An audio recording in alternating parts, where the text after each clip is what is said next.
إن الحمد لله نحمده ونستعينه ونستغفره ونعوذ بالله من شرور أنفسنا ومن سيئات أعمالنا من يهد الله فلا مضل له ومن يضلل فلا هادي له وأشهد أن لا إله إلا الله وحده لا شريك له وأشهد أن محمدا عبده ورسوله أما بعد فأعوذ بالله من الشيطان الرجيم بسم الله الرحمن الرحيم رب اشرح لي صدري ويسر لي أمري واحلل عقدة من لساني يفقه قولي رب زدني علما آمین یا رب العالمین۔ سن اے غافل صدا میری، یہ ایسی چیز ہے جس کو وظیفہ جان کر پڑھتے ہیں طائر بوستانوں میں۔ بہت ہی علامہ اقبال کے خوبصورت شاعری میں سے بہت خوبصورت ایک شعر جو ہماری نصیحت کے لیے بہت ہے۔ جیسے کہ ہم پڑھ رہے ہیں صفات میں سے آج ہم رخاوہ، اس کو را کو زبر کے ساتھ پڑھیں، زیر کے ساتھ پڑھیں، کوئی مسئلہ نہیں ہے۔ رخاوہ، رخاوہ، رخوت، یہ سب اس کے نام ہیں۔ اب اس کا جو جوڑا ہے وہ کیا تھا؟ شدہ۔ شدہ اور رخاوہ یہ دونوں مل کر پیئر بنتا ہے۔ جس طرح ہمس اور جہر کا پیئر بنا تھا وہ ساتھی تھے، اسی طرح شدہ اور رخاوہ اب یہ دو ساتھی ہیں۔ عربک میں اس کو کہتے ہیں اللین، یعنی نرم و نازک، ملائم ہونا۔ یہ صفت شدہ کے اب مقابلے میں ہے۔ اب یہ کیفیت بھی اپنے مخرج میں ہی پائی جاتی ہے۔ جب ہم اس کو آگے دیکھیں گے تو انشاءاللہ اور بھی وضاحت ہو جائے گی۔ اب صفت شدہ کے مقابل میں رخاوہ۔ صفت رخاوہ لغوی معنی ہیں نرمی کے، اصطلاحی معنی ضعف اور کمزوری کی وجہ سے آواز کا نرم ہونا۔ عربی میں اللین، نرم و نازک اور ملائم۔ الحمدللہ 3 چیزوں کا ہمیں علم ہو گیا۔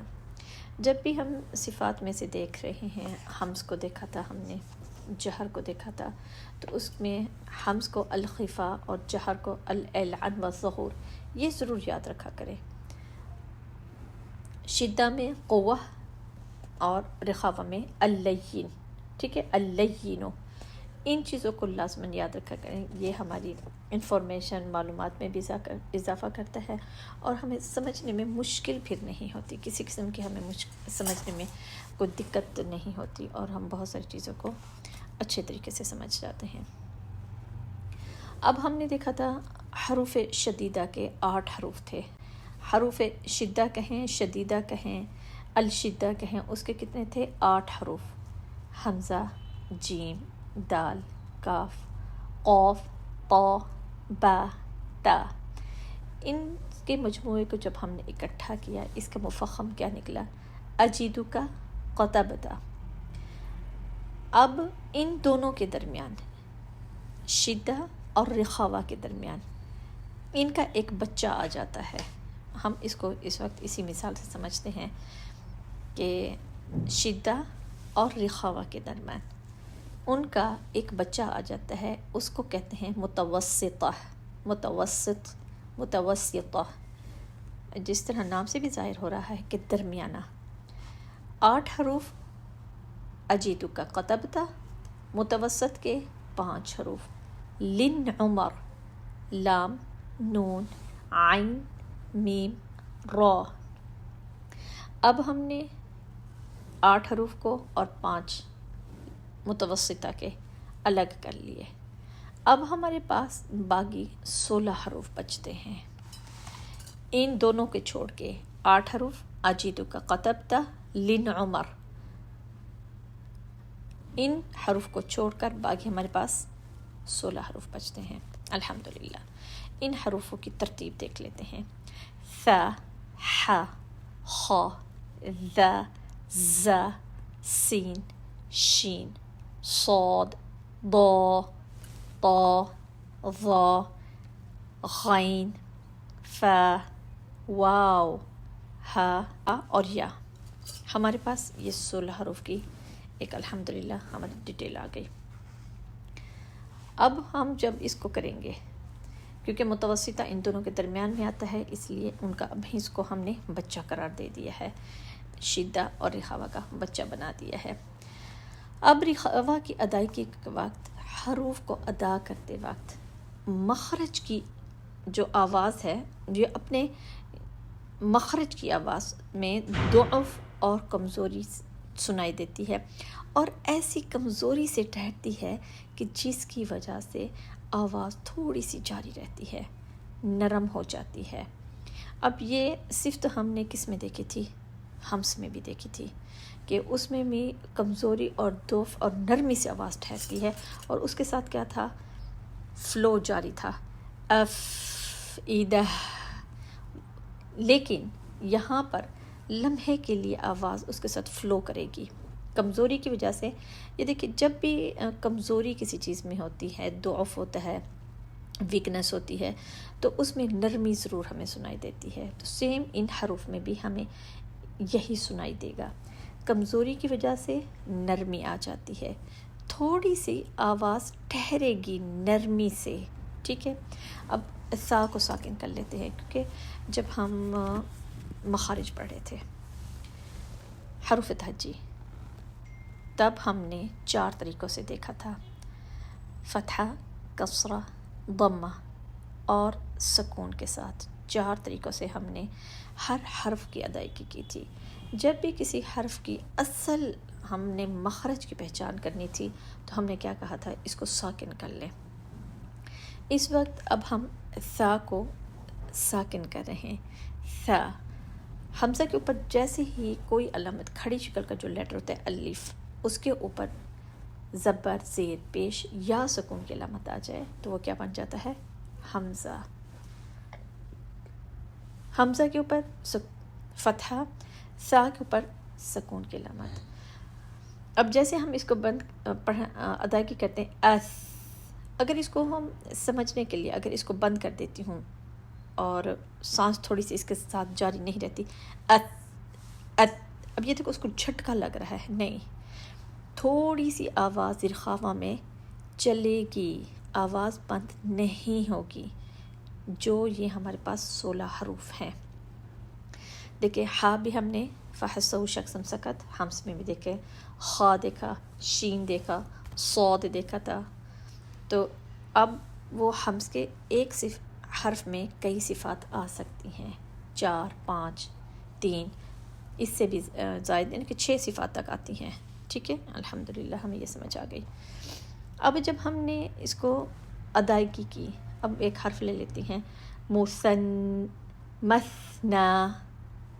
مثنا، مس، اس، اس، اس، مثنا۔ اب اس کے ساتھ اگر ہم روک دیتے ہیں سانس کو، پتہ یہ کیا ہوگا؟ مس، مس۔ اب اس کو جھٹکا لگ رہا ہے، ہم نے ایسا نہیں کرنا۔ اب اس میں اگر جب ہم اس کو بند کریں گے تو اس میں شدت محسوس ہوگی، تو اب اس میں ظاہر بات قوت لگتی ہے۔ اب رخاوہ میں تو ایسا کچھ بھی نہیں ہے، رخاوہ میں سانس تھوڑی سی جاری رکھنی ہے، ٹھیک ہے۔ ہا کو دیکھ لیتے ہیں، الرحمن، الرحیم۔ اب یہ دیکھیں، اس جگہ ہا ساکن حمز کے بھی حروف میں آئی کہ جب ہا ساکن تھا تو اس کے ساتھ وہ فلو کر رہا تھا سانس اس کے، الرحمن، الرحیم، ہا، ہی، اح، اح، اوح۔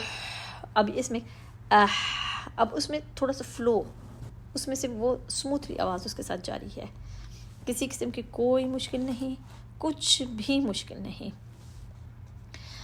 خا کو دیکھ لیتے ہیں، وَلْيَخْشَى، وَلْيَخْشَى۔ تو الحمدللہ کچھ بھی مشکل نہیں ہے۔ اب اس کے ساتھ کیا ہے؟ اخ، جس طرح ہم نے پڑھا اخلدہ، اخلدہ، تو اس کے ساتھ نرمی کے ساتھ اپنے مخرج میں وہ فلو کر رہی ہے لمحے کے لیے، جس طرح ہم پڑھتے ہیں بسم اللہ الرحمن الرحیم. یوسوس یوسوس. بسم اللہ بسم اللہ. تو الحمدللہ ہمیں سمجھ آ گئی کہ ہم نے اس کو لمحے کے لیے پکڑا. اگر اس کو نہیں پکڑتے بسم اللہ اب اس کو جھٹکا پڑ رہا ہے، شدت، پریشر، تو یہ نہیں کرنا ہم نے. ٹھیک ہے انشاءاللہ باذن اللہ. کچھ بھی الحمدللہ مشکل نہیں ہے، اور الحمدللہ سمجھنے میں بہت آسان ہے. کیا کہا تھا کہ صفات بھی حروف تہجی کی طرح بہت آسان ہے، بس تھوڑا سا صرف غور کرنے کی ضرورت ہوتی ہے ہمیں. اور ان حروف کو حروف احتقاقیہ بھی کہتے ہیں. احتقاقیہ کا مطلب ہوتا ہے ٹکراؤ سے پیدا ہونے والی کیفیت. اب یہ دیکھیں، اب یہ مخرج میں اپنے مخرج پہ وہ ٹکرا رہی ہے نا، اخ لدہ اخ. اب اس میں اپنے مخرج کے مقام پر یہ کیفیت پائی جاتی ہے. ٹھیک ہے الحمدللہ ہمیں سمجھ آ گئی، کچھ بھی مشکل نہیں ہے. انشاءاللہ باذن اللہ کوشش کرنی ہے، اس کو بار بار سننا ہے، نوٹس بنانے ہیں، حکمت سے دوسروں کے ساتھ شیئر کرنا ہے. اللہ سبحانہ تعالیٰ سے بہت ساری دعائیں کرنی ہے کہ اللہ سبحانہ تعالیٰ ہمیں وہ حکمت عطا فرما، صحیح وقت میں ہم صحیح بات دوسروں کو بتا سکیں، ہمارے فہم میں ہے، ہمارے علم میں اضافہ کر. آمین یا رب العالمین. سبحانک اللہم و بحمدک، اشہد ان لا الہ الا انت، استغفرک و اتوب الیک. سبحان ربک رب العزة عما یصفون وسلام علی المرسلین والحمد للہ رب العالمین. السلام علیکم ورحمۃ اللہ وبرکاتہ.